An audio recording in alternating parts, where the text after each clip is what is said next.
Hello and welcome back to AC's Make and Repair. Well, today we're going to make a little hardwood assembly mallet. This mallet was made out of recycled hardwood that I picked up off an old rubbish removal job that I had to do just recently. You'll be amazed what you can make out of second-hand timber. Come along with me and I'll show you how I made this today. Okay, so these are the pieces of timber I'm going to use to make my mallet out of. Front piece is a piece of spotted gum, I believe. The back piece is a bit of some sort of gum. As you can see, it's pretty old. It's a red looking timber. So I'm going to use the two contrasts because the spotted gum is more of a brown, light browny colour. This is a reddy colour. There is some shakes on the edge, some small crazing on the edge, as you can see. But that's about nearly 4 inches square, that piece there. So by the time I turn it down to roughly 3 inches or 2.5 inches, it's only going to be a small mallet this, so we don't want a massive, there'll be a lot of this rubbish taken off. That's the thing when you use recycled timber, and this is all recycled timber. I've picked pieces that have little or no nail holes, because that weakens your mallet. You don't want that. So this is what I'm doing.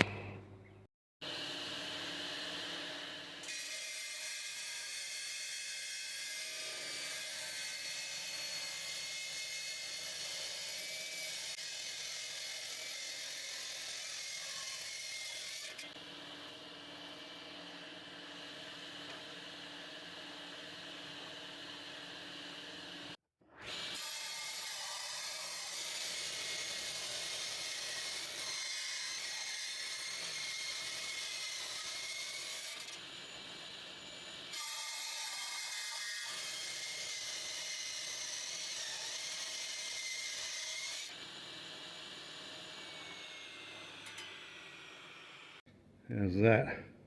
There we have our 3-inch square piece of stock. That's for our head. I'll cut a piece out of that for our head. And here we have our handle piece. I noticed some borer holes in that. I'll have to have a good look at that as we go along. I might have to change that piece. But there is some small borer holes, which are an insect that bores into the timber, in that piece of timber. So we'll just see how that goes. I might have to make another piece for that handle. Now onto the turning. Okay, so before I go on to the turning phase, I sort of missed this part. I am going to mark out this head, and what I'm going to do is mark centre line on the two ends, and then I'm going to find the centre of my blank.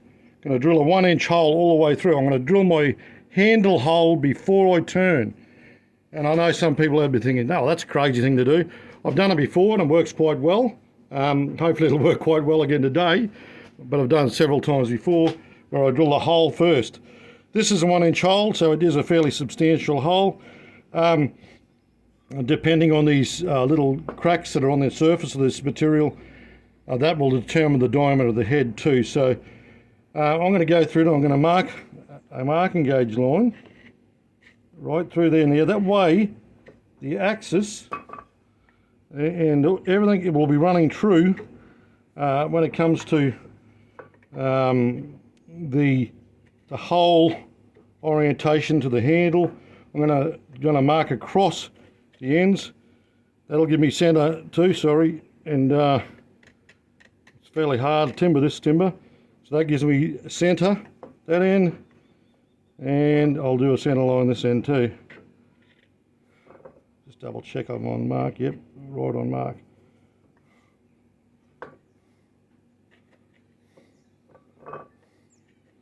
No worries, so I'll cut one of these for a drive in. I don't know if you can see that.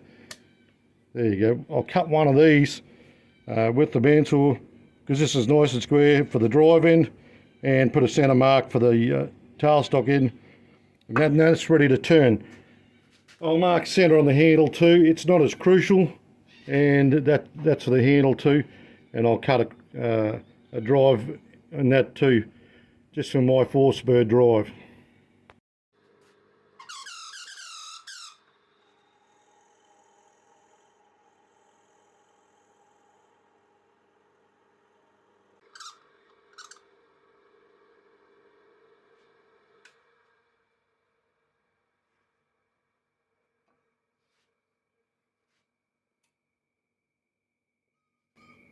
Okay, so there we have our hole that runs perpendicular, nice and square to the base. I've run my drive dog cross there with the bandsaw. Got a centre mark at the other end for my tailstock. Now I'm going to turn that down to the head size and shape I want, and we'll do that now. Okay, so first thing, put it in, centre it.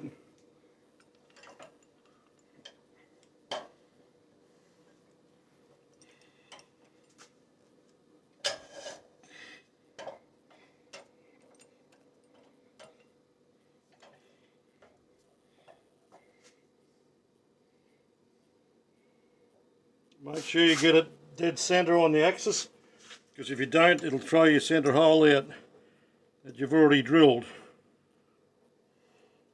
It's crucial it goes in dead centre, which this one's gone in nice and dead centre.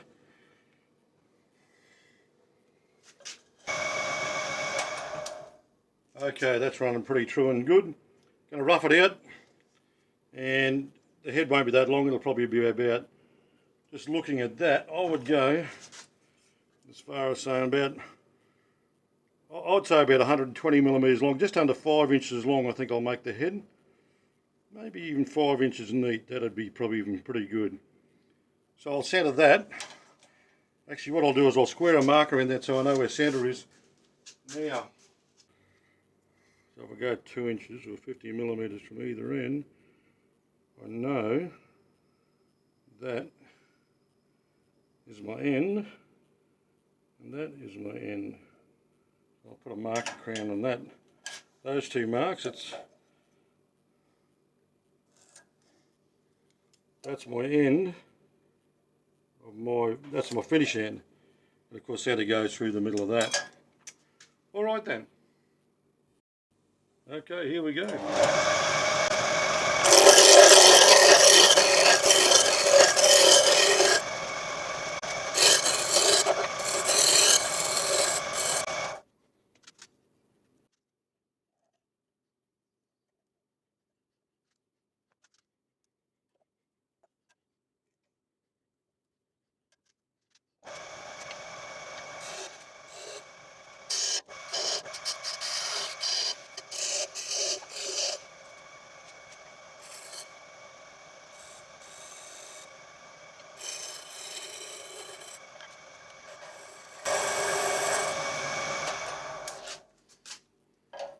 Alright, still got a bit of a flat there that we're going to go through. If my voice sounds a bit different, I've got a mask on because this stuff is very dusty and it irritates the back of my throat. Something severe, so I'm wearing a mask just for my own sort of health and safety side of it. Just a little bit more turning to do with it. I'm going to take it down and get rid of those little splits too. So we'll keep going. Okay, so for the next 4 or 5 minutes I turned away, just trimming and trying to remove those small cracks, etc. But at about 5 minutes past this point I actually had a mishap with the skew, which I was able to rectify though.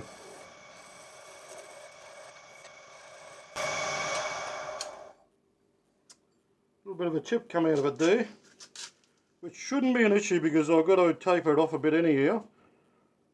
Well, I wanted to anyhow. Still got a little bit more to go. It's still got some of those splits there.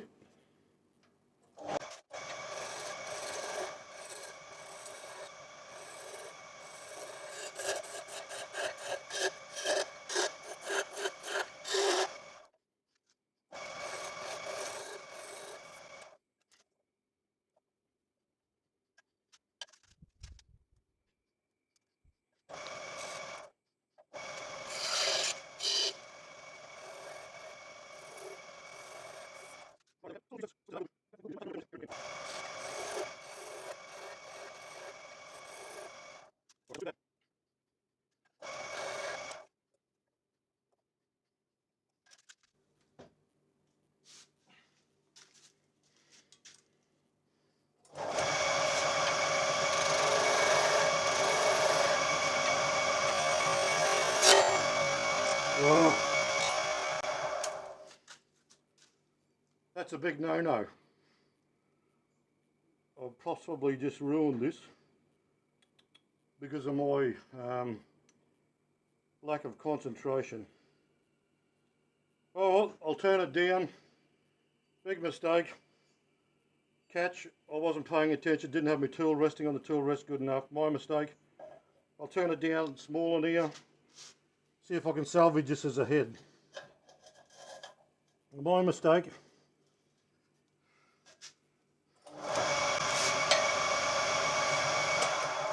Go up a speed there.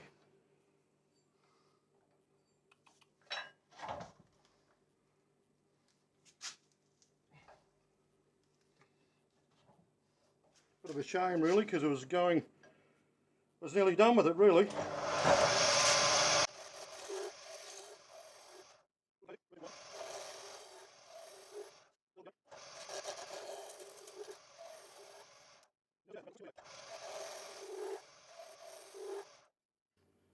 Yeah, pretty well got that chip out now. I'll just go through and mark my centre line again for the third or fourth time and parallel it out.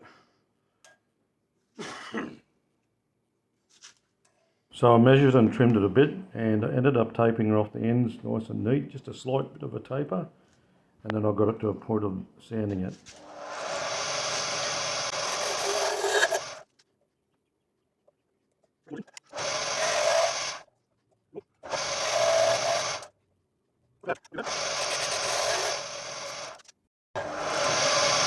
Alright, just going to give it a bit of a sand on the outside.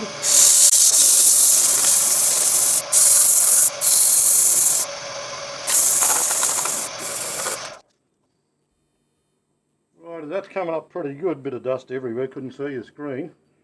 See how it's looking, so I'll now attempt to part these ends off, give the corners a little bit of a slight round over, and sand it as much as I can on the end of the mallet head. So I'll part those now and trim it down as small as I can. That way we've got a neat finish there.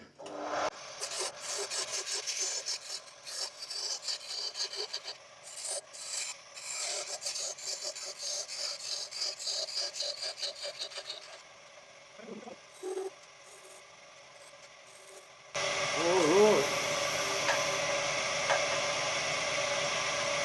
While I got that in there, I might give it a bit of a polish. I'll just use a bit of linseed oil and beeswax on the outside. Sanding looks okay. One little patch here that needs a bit more.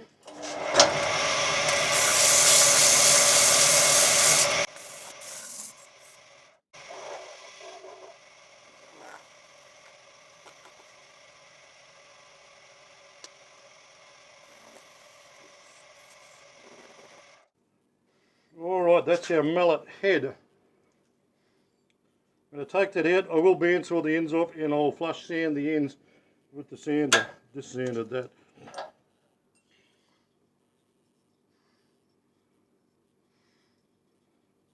As you can see, come up quite nice. Still a few of those surface crazes. They're not really bad. I'm not really worried about them for what it's going to be used for. Now for the handle side of it. Once again, I'm just putting it between. So this is not as crucial as the head for setup, because the head has to be balanced and equal. Well, this one's not as crucial.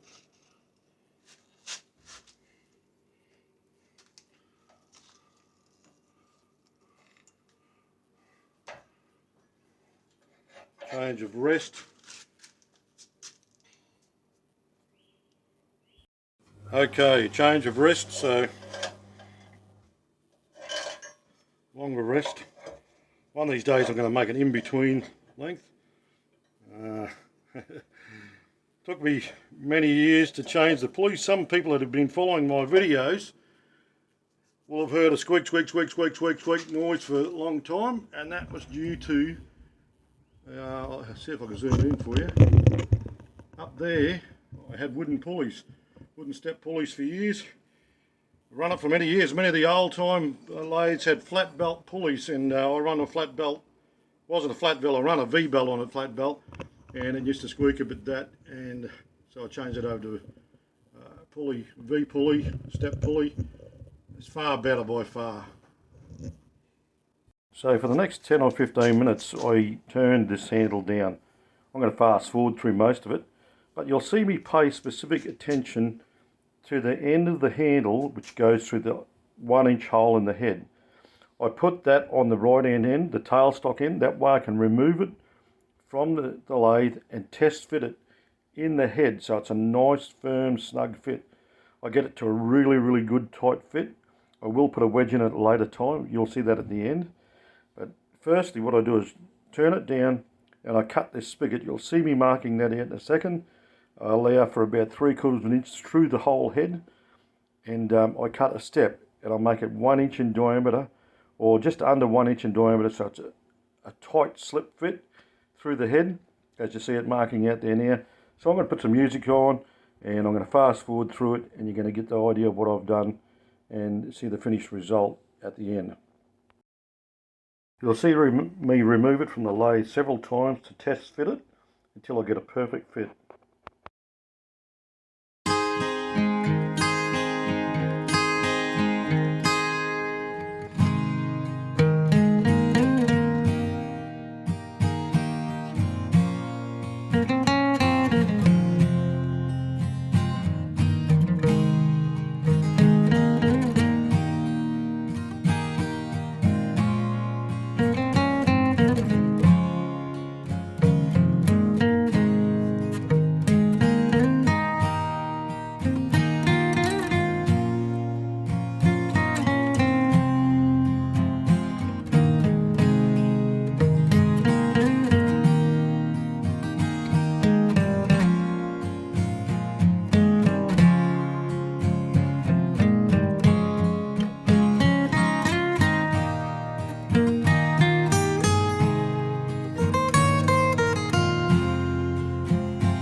That came up quite good. Now I'm going to cut a wedge groove, but before I do, I'm going to take it out, stick the head on, see where it does come to. I might want to trim a little bit off the end of this too.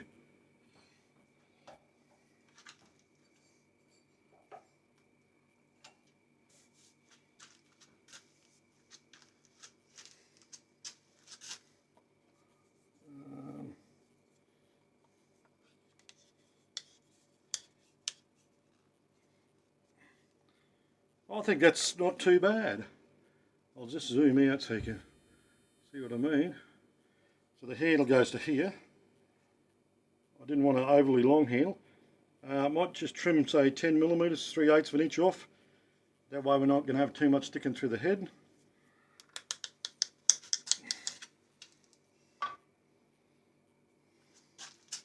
You've got to do all this stuff while you still got centres. You can't really, well, you can do it, you can cut it off later, but it cuts off nice and true while it's in the lathe.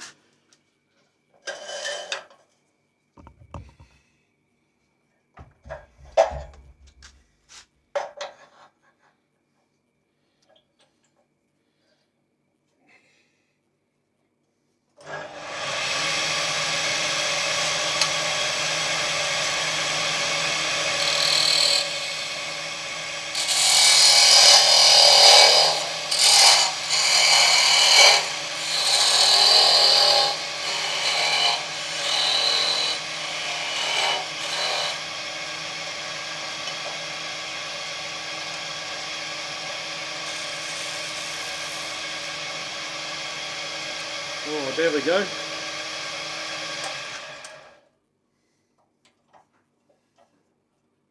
I'm going to cut the wedge groove parallel with the grain, so it'll split apart easier to wedge it in.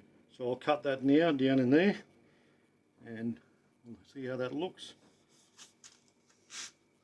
I'll work out how deep I want to do that too.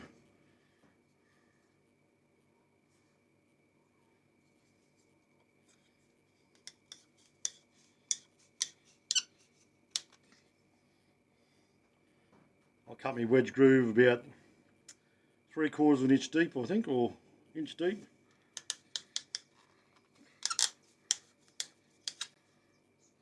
I'll do that now. Actually, what I might do first is work out whether I want to put a couple of burn rings in this. I might put 2 little tiny ones up on either side here, just to make it look a little bit neater.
Alright, got a bit of board up against the fence on the bandsaw. You can cut this by hand. I'm just doing it on the bandsaw because it's easier for me. And then we'll go through and cut that now.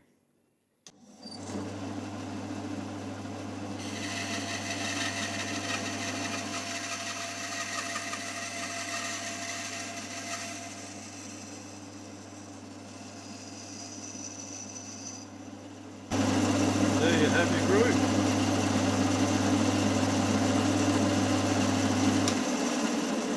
Now I'll cut a wedge a little bit bigger than that, fraction bigger than that.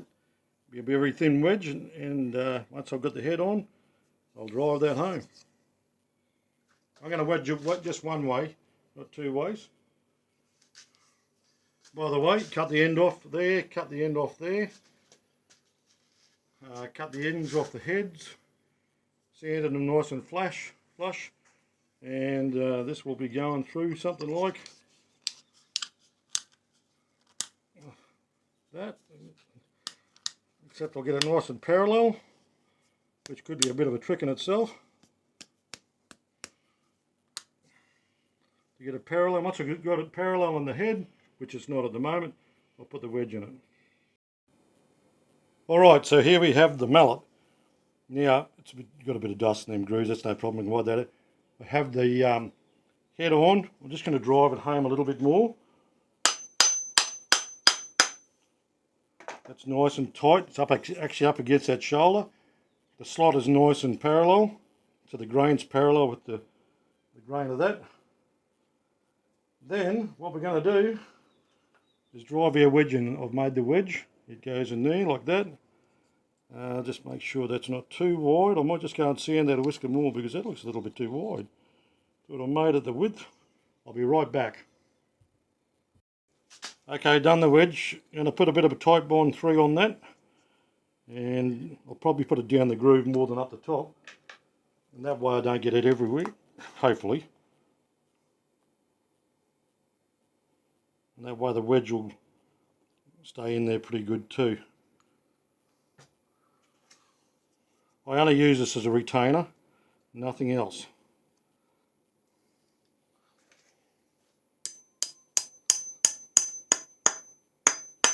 There we go, it wedges in, not exactly true.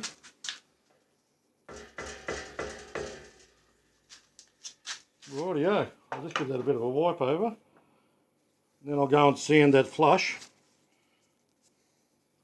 So that's nice and neat. Alright, I'll be right back.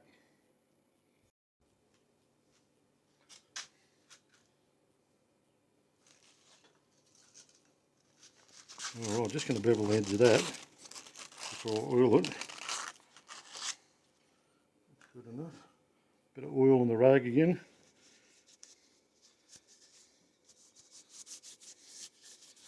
Oil the end of the head.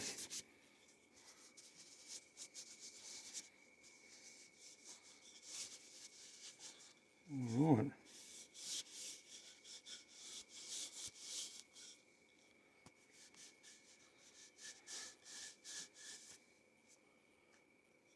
There we have our little easy to make mallet. And they are easy to make. I made a mistake. Would have been a bigger diameter head, but it doesn't matter. It's only this one's a little assembly mallet. There's bits of wax down that groove there. I just wiped them out with my fingernail. That makes the burn grooves, the burn rings look more distinct. There you have it. Okay, so here we have our finished product. Came up pretty good. The orientation, preferably I would have liked a 45-degree angle there, because when you dry, I'll put it on this way, so it less splinters away at the top and the bottom. 45-degree on the grain angle would have been better, I think. However, that's what I had and that's what I used. Handle came up pretty good. Little burn rings made a highlight. It's spotted gum. This is probably some sort of blue gum or something like that, I'd say. Just looking at the colour of the timber. Whatever the case, it contrasts quite good and it's quite a nice little mallet. Like I say, it's just an assembly mallet. Borer holes didn't cause a concern at all. They came up okay. Wedge, you're flat out even noticing there is a wedge in there. So that's good. It's nice and tight.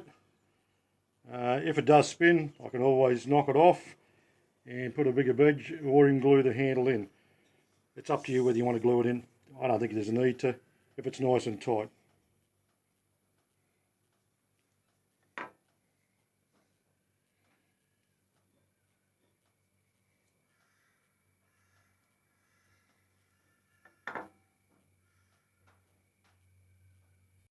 Thanks for joining me today as I made this little hardwood assembly mallet out of recycled timber. Look, you could make many things out of recycled timber.